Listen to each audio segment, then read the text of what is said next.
आज की इस वीडियो में मैं बात करने वाली हूँ कक्षा 9वीं की पुस्तक रोजगार कौशल के परिचय के बारे में। तो सबसे पहले आपको समझना होगा कि रोजगार कौशल मतलब क्या होता है। रोजगार कौशल को इंग्लिश में बोला जाता है एम्प्लॉयबिलिटी स्किल्स। Employability skills.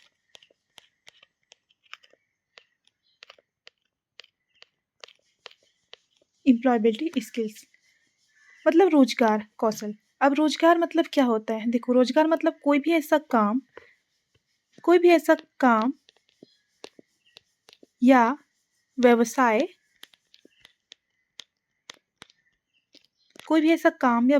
जिसके बदले हमें वेतन मिलता है या तनख्वाह मिलता है, रोजगार कहलाता है। और कौशल मतलब क्या होगा? कौशल को इंग्लिश में बोलते हैं स्किल्स। तो स्किल्स क्या होता है? किसी भी काम को करने की हमारी योग्यता या क्षमता कौशल कहलाती है।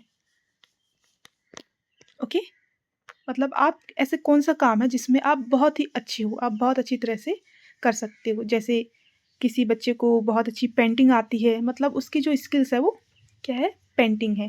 अगर कोई खेलने में बहुत अच्छा है, मान लो कोई क्रिकेट बहुत अच्छे से खेल सकता है, तो उसकी स्किल्स क्या है कि वो क्रिकेट बहुत अच्छे से खेल सकता है।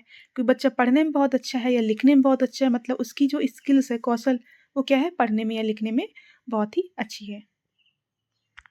तो रोजगार कौशल किताब को व्यावसायिक शिक्षा में ऐड करने का मेन उद्देश्य यही है कि विद्यार्थियों को उनके करियर के लिए तैयार करना। क्योंकि देखो, आज के टाइम में केवल तकनीकी कौशल ही आवश्यक नहीं है, आपको तकनीकी कौशल के साथ साथ रोजगार कौशल की भी आवश्यकता पड़ती है। चाहे आप कोई भी नौकरी करो या कोई भी व्यवसाय करो, आपको तकनीकी स्किल्स के साथ साथ सॉफ्ट स्किल्स, जिसे हम रोजगार कौशल भी बोलते हैं, ये आवश्यक है। रोजगार कौशल में ये सभी सॉफ्ट स्किल्स आ जाते हैं, जैसे कि आपका संचार कौशल हो गया, संचार कौशल, जिसे इंग्लिश में बोला जाता है कम्युनिकेशन स्किल्स की। आप किस तरह से किसी भी नौकरी या व्यवसाय में किस तरह से आप लोगों से आप बात करते हैं, कम्युनिकेशन करते हैं, और आपका टाइम मैनेजमेंट कैसा है, आपका समय प्रबंधन आप किस तरह से करते हैं, समय प्रबंधन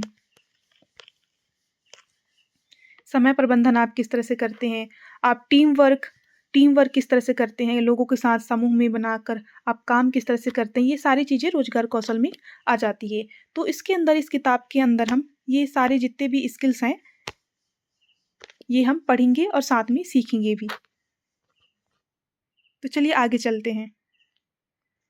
तो एक बार हम विषय सूची के बारे में देख लेते हैं कि इस पुस्तक में हम क्या क्या आगे पढ़ने वाले हैं।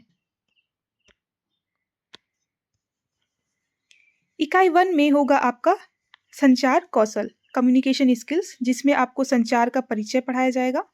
देन मौखिक संचार, फिर गैर मौखिक संचार। सेशन 4, इसमें आपका writing skill, part of speech, sentence, basic English के भी कुछ ग्रामर्स इसमें शामिल है। अभिवादन और परिचय, अपने बारे में बताना, प्रश्न पूछना, ये इकाई 1 में हम देखेंगे। उसके बाद इकाई 2 में स्व प्रबंधन कौशल है, सेल्फ मैनेजमेंट स्किल्स। इसका सबसे पहले परिचय होगा, फिर ताकत और कमजोरी का विश्लेषण, आत्मविश्वास, सकारात्मक सोच, व्यक्तिगत स्वच्छता, सकारात्मक सोच, व्यक्तिगत स्वच्छता, तैयार होना।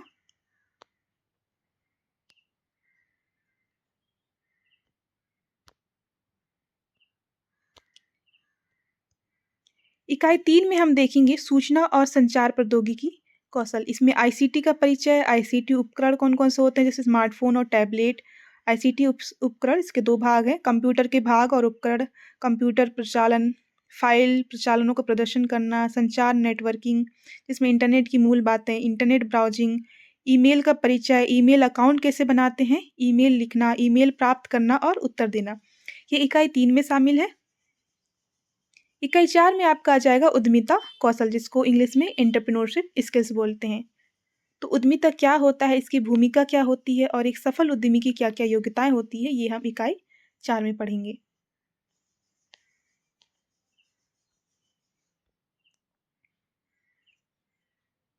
उद्यमिता और पारिश्रमिक रोजगार के विशिष्ट लक्षण, व्यापार गतिविधियों के प्रकार, उत्पाद सेवा और हाइब्रिड कारोबार, उद्यमिता विकास प्रक्रिया।